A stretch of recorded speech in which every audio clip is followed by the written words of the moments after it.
आज हम एक ऐसे ट्रेडिंग कॉन्सेप्ट के बारे में जानने वाले हैं जिसे अगर आप सीख जाते हैं तो आपकी ट्रेडिंग स्टाइल हमेशा हमेशा के लिए बदल जाएगा।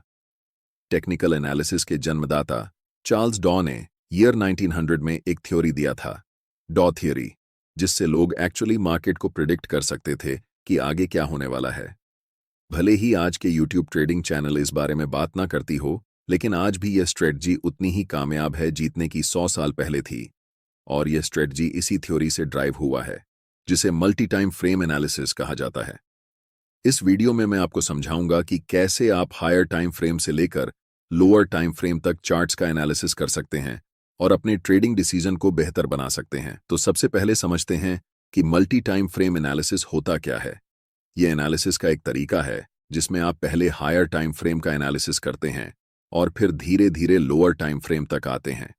इस प्रोसेस में आपको 3 महत्वपूर्ण टाइम फ्रेम की जरूरत होती है। पहला time frame direction time frame होता है, जिसका उपयोग आप मार्केट की दिशा को समझने के लिए करते हैं। यानी आप देखते हैं कि प्राइस ऊपर जा रहा है, नीचे जा रहा है या साइडवेज मूव कर रहा है, जिससे आपको ओवरऑल ट्रेंड का आइडिया मिलता है। दूसरा time frame behaviour time frame होता है, जो प्राइस के बिहेवियर के बारे में डिटेल में बताता है।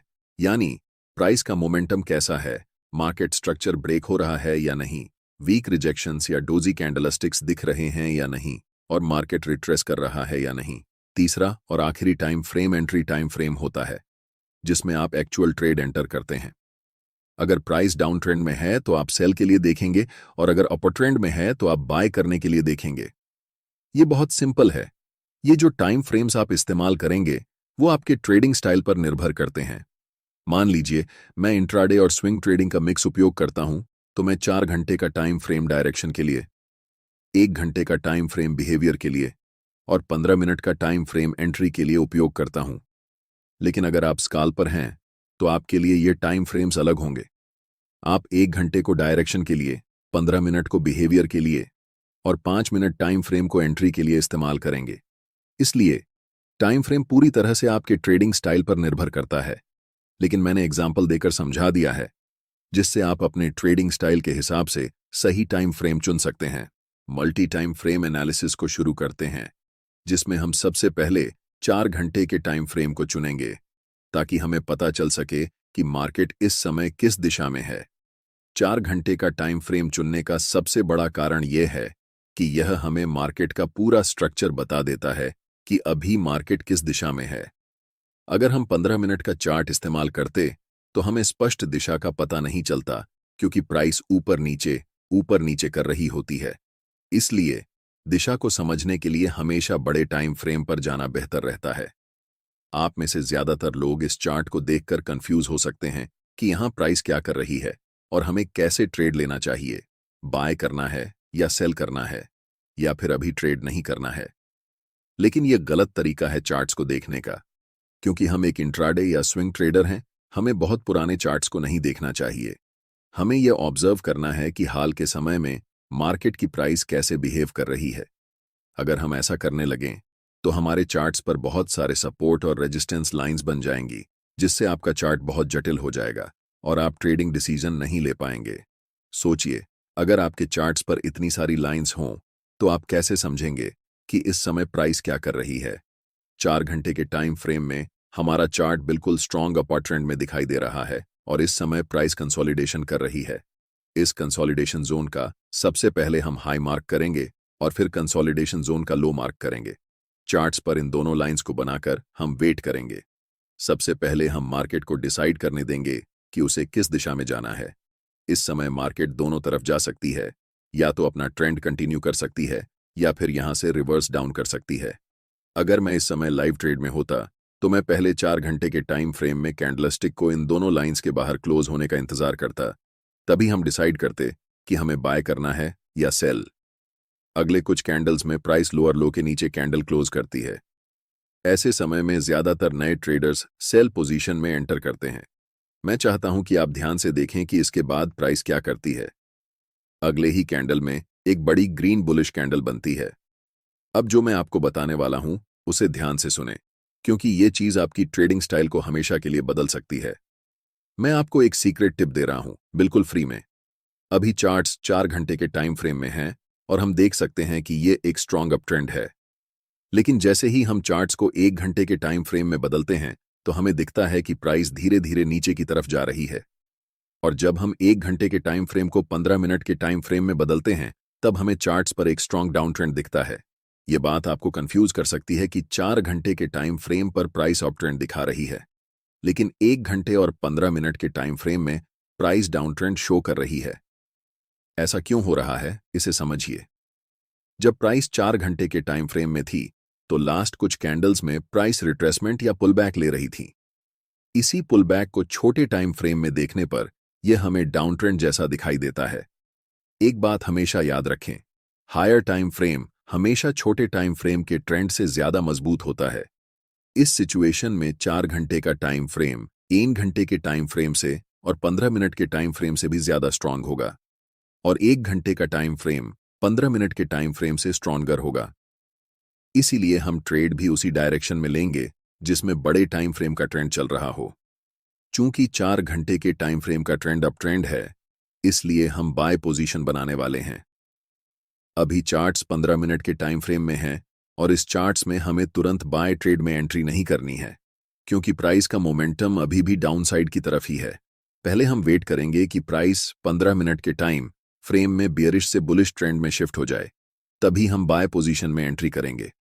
अभी तक प्राइस हमें कोई सिग्नल नहीं दे रही है कि वह बुलिश होने वाली है, इसलिए हम अभी भी इंतजार करेंगे। प्राइस इस लेवल को रीटेस्ट करने आती है, लेकिन पूरी तरह से ब्रेक नहीं कर पाती और फिर से नीचे चली जाती है। ऐसा दोबारा होता है, जिससे हमें पता चलता है कि अभी प्राइस साइडवेज हो चुकी है। इस समय बाय पोजीशन में एंट्री करने के लिए यह जरूरी है कि प्राइस इस लेवल के ऊपर क्लोज होकर अप ट्रेंड का स्ट्रक्चर बनाए। अगर हम प्राइस को 1 घंटे के टाइम फ्रेम में बदलते हैं तो हम देख सकते हैं कि अभी तक हमें कोई भी बुलिश सिग्नल चार्ट्स पर नहीं मिल रहा है जिससे हम बाय डिसीजन बना सकें। अगले कुछ कैंडल्स में प्राइस लास्ट स्विंग लो तक आती है और उस पर्टिकुलर लेवल से एक स्ट्रॉन्ग रिजेक्शन लेकर ऊपर की तरफ बढ़ जाती है, जिससे एक बिग ग्रीन बुलिश कैंडल बनती है। प्राइस ने ट्रेंड लाइन को ब्रेक कर दिया है, लेकिन हमें 1 घंटे के टाइम फ्रेम पर ट्रेड एंट्री नहीं करनी है, इसलिए हम अपने चार्ट्स को 15 मिनट के टाइम फ्रेम में बदल रहे हैं। अब हम कह सकते हैं कि मोमेंटम डाउन ट्रेंड से अप ट्रेंड में शिफ्ट हो चुका है और इस समय 15 मिनट के टाइम फ्रेम में मोमेंटम अप है, 1 घंटे के टाइम फ्रेम में मोमेंटम अप है और आखिरकार 4 घंटे के टाइम फ्रेम में भी मोमेंटम अप है। जब इन तीनों टाइम फ्रेम में मोमेंटम एक ही दिशा में होता है, तब समझो कि आपका सेटअप बनकर तैयार हो चुका है और यह किसी जादू से कम नहीं है। हमेशा याद रखें, कभी भी जल्दबाजी में ट्रेड नहीं करना चाहिए। हमें तब तक इंतजार करना चाहिए जब तक तीनों टाइम फ्रेम में प्राइस एक ही दिशा में न हो जाए। अब यहां हम बाय पोजीशन में ट्रेड में एंट्री करते हैं, ठीक इस ज्वाइंट ग्रीन कैंडल की क्लोजिंग पर, जिसमें हमारा स्टॉप लॉस ट्रेंड लाइन के थोड़े नीचे होगा। इस ट्रेड में हमारा टारगेट लेवल 4 घंटे के टाइम फ्रेम का स्विंग हाई होने वाला है, क्योंकि प्राइस ने इसी लेवल से डाउन ट्रेंड की ओर शिफ्ट होना शुरू किया था। इसे आप सप्लाई जोन या रेजिस्टेंस एरिया भी कह सकते हैं। अगर आप टारगेट सेट करने में कंफ्यूज हो रहे हैं तो मैं आपको एक टिप देता हूं। ट्रेड में एंट्री करने से पहले आपको चार्ट्स के लेफ्ट साइड पर ध्यान देना चाहिए और देखना चाहिए कि स्विंग कौन कौन से लेवल पर हैं।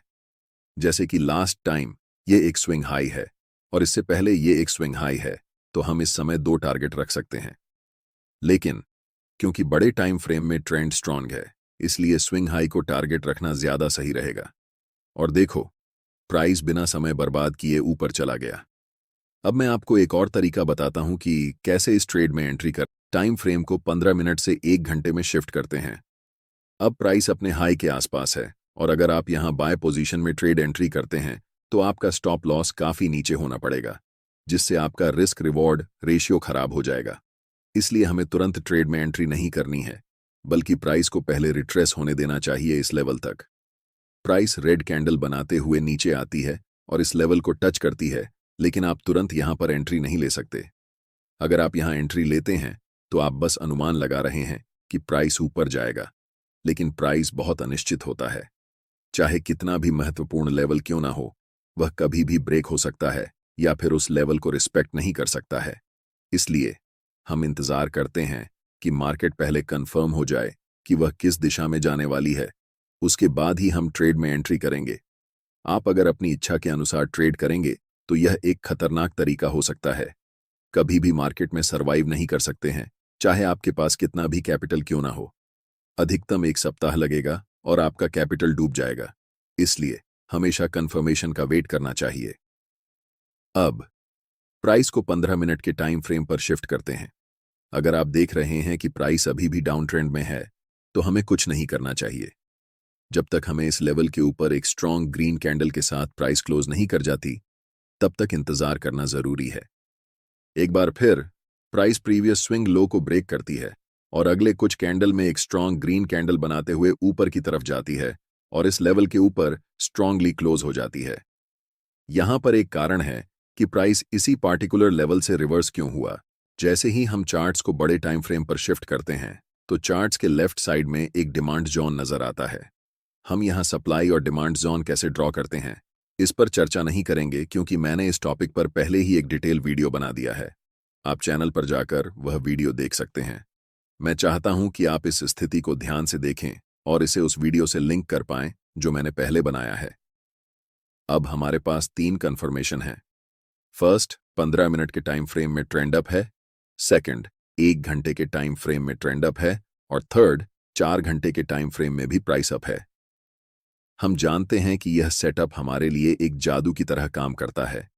इस कैंडल की क्लोजिंग पर हम बाय ट्रेड में एंट्री करेंगे, जिसमें हमारा स्टॉप लॉस कैंडल के लो के पास होगा और take profit next swing high पर होगा। अगर हम बड़े टाइम फ्रेम पर देखें, तो ये हमारा 1 के लेवल है जहां तक प्राइस जा सकती है। आप देख सकते हैं कि प्राइस वैसा ही करता है, धीरे धीरे मार्केट स्ट्रक्चर बनाते हुए ऊपर की तरफ उस लेवल को टच करती है, जिससे हमारा टारगेट हिट हो जाता है और हम प्रॉफिट बुक कर लेते हैं। यह ट्रेडिंग स्ट्रेटेजी मेरे लिए सबसे अच्छा काम करती है क्योंकि मैं एक इंट्राडे के साथ साथ स्विंग ट्रेडर भी हूं। लेकिन जब आप इस स्ट्रेटेजी को उपयोग में लाएंगे, तो अपने ट्रेडिंग स्टाइल के अनुसार टाइम फ्रेम को चेंज कर सकते हैं।